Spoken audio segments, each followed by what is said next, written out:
Assalamualaikum warahmatullahi wabarakatuh. Nama saya Lutfi Amamatul Mufidah, NIM E2019-2051, Prodi Ekonomi Syariah 2, Fakultas Ekonomi dan Bisnis Islam, Institut Agama Islam Negeri Jember. Di sini saya akan mereview materi dari Bapak Abdul Wadud Nafis LCMEI tentang kebijakan moneter dalam perspektif ekonomi Islam. Sebelum kita membahas kebijakan moneter dalam perspektif ekonomi Islam, kita harus mengetahui terlebih dahulu apa sih itu kebijakan moneter. Kebijakan moneter itu sendiri adalah seperangkat kebijakan ekonomi yang dibuat oleh pemerintah guna untuk mengatur ukuran serta tingkat pertumbuhan uang di suatu masyarakat yang diedarkan di suatu masyarakat. Nah, jadi ekonomi moneter itu yang mengatur, yang membuat, yang mencetak uang. Nah, jadi yang misalnya tahun 2020 atau 2019 kemarin.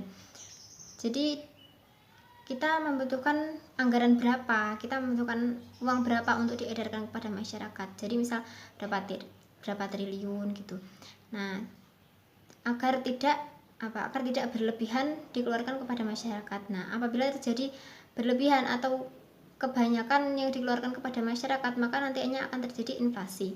Nah, apabila terjadi inflasi, maka barang-barang di suatu negara tersebut akan menjadi mahal atau harganya meningkat. Selanjutnya adalah jenis-jenis kebijakan moneter. Jenis-jenis kebijakan moneter itu ada dua. Yang pertama, kebijakan moneter ekspansif, dan yang kedua, kebijakan moneter kontraktif. Yang pertama adalah kebijakan moneter ekspansif. Kebijakan moneter ekspansif atau yang biasa disebut dengan monetary expansive policy merupakan kebijakan yang diambil untuk meningkatkan jumlah uang yang beredar. Jadi, kebijakan moneter ekspansif ini adalah kebijakan-kebijakan yang dilakukan oleh pemerintah untuk meningkatkan jumlah uang yang beredar di masyarakat. Tujuannya untuk apa? Yaitu untuk mengatasi pengangguran dan meningkatkan daya beli masyarakat. Nah, kebijakan moneter ekspansif ini bisa dilakukan dengan cara yang pertama, menurunkan suku bunga, yang kedua adalah memberi surat-surat berharga negara. Jadi, dengan cara seperti itu, maka pengusaha-pengusaha akan mendirikan perusahaan baru, dan para pengangguran yang membutuhkan pekerjaan, mereka akan bisa mendaftar dan mendapatkan pekerjaan. Dengan mereka mendapatkan pekerjaan, maka pengangguran di suatu negara tersebut akan teratasi, dan mereka juga akan mendapatkan penghasilan tentunya. Dengan penghasilan tersebut, mereka pasti akan membeli kebutuhan-kebutuhan ekonomi yang mereka butuhkan. Nah, sehingga cara ini pun juga bisa meningkatkan daya beli di masyarakat. Selanjutnya adalah kebijakan moneter kontraktif. Kebijakan moneter kontraktif adalah kebijakan yang bertujuan untuk mengurangi jumlah uang yang beredar di suatu masyarakat. Jadi, kebijakan ini diperuntukkan untuk mengurangi jumlah uang yang beredar di masyarakat, karena uang yang beredar di suatu negara tersebut sudah berlebihan atau sudah kebanyakan, jadi harus dikurangi, karena jika terlalu berlebihan atau kebanyakan itu akan terjadi inflasi, sehingga tidak baik untuk negara tersebut jika terjadi inflasi terus-menerus. Nah, untuk mengurangi jumlah uang beredar di masyarakat ini, itu bisa dilakukan dengan cara menaikkan suku bunga dan menjual surat-surat berharga milik negara kepada pengusaha-pengusaha atau masyarakat, sehingga uang yang diperoleh dari penjualan surat-surat berharga tersebut akan dimasukkan ke dalam bank. Nah, kebijakan ini juga biasa disebut sebagai kebijakan uang ketat. Selanjutnya adalah tujuan kebijakan moneter.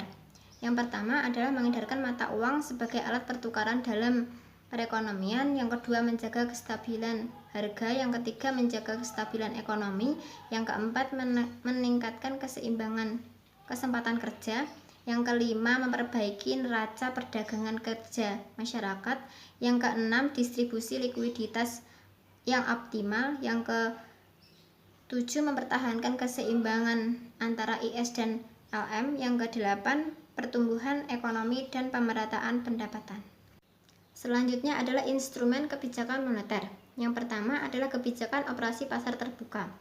Contohnya itu seperti pemerintah membeli pasar obligasi kepada masyarakat supaya uang itu nantinya akan beredar di masyarakat, atau dengan memberikan pinjaman kepada petani, pedagang, dan lain-lain. Yang kedua adalah kebijakan diskonto, dan yang ketiga adalah kebijakan cadangan kas, yaitu pemerintah akan memberikan kebijakan jika uang itu terlalu sedikit yang beredar di masyarakat, maka pemerintah akan mengurangi cadangan kas. Namun sebaliknya, jika uang yang beredar di masyarakat terlalu banyak, maka pemerintah akan menambah cadangan kas. Yang ketiga adalah kebijakan kredit ketat. Kebijakan kredit ketat yaitu jika uang yang beredar di masyarakat terlalu banyak, maka pemerintah akan memberlakukan kebijakan kredit ketat atau yang biasa disebut dengan kebijakan kontraktif. Nah, kebijakan kredit ketat ini bisa dilakukan dengan cara yaitu membeli surat-surat berharga yang dimiliki oleh masyarakat dan menaikkan suku bunga. Yang kelima adalah kebijakan dorongan moral, dan yang keenam adalah penyesuaian tingkat suku bunga. Selanjutnya adalah beberapa mazhab instrumen kebijakan moneter dalam ekonomi Islam. Yang pertama adalah mazhab iktisaduna, dan yang kedua adalah mazhab mainstream. Yang pertama, mazhab iktisaduna. Pada masa awal Islam tidak diperlukan suatu kebijakan moneter karena sistem perbankan hampir tidak ada dan penggunaan uang sangat minim. Jadi tidak ada alasan yang memadai untuk melakukan perubahan-perubahan terhadap penawaran akan uang melalui diskresioner. Yang kedua adalah mazhab mainstream. Tujuan kebijakan moneter pemerintah adalah memaksimalisasi alokasi sumber daya kegiatan ekonomi produktif. Al-Quran melarang praktek penumpukan uang atau money hoarding karena membuat uang tersebut tidak memberikan manfaat terhadap peningkatan kesejahteraan masyarakat.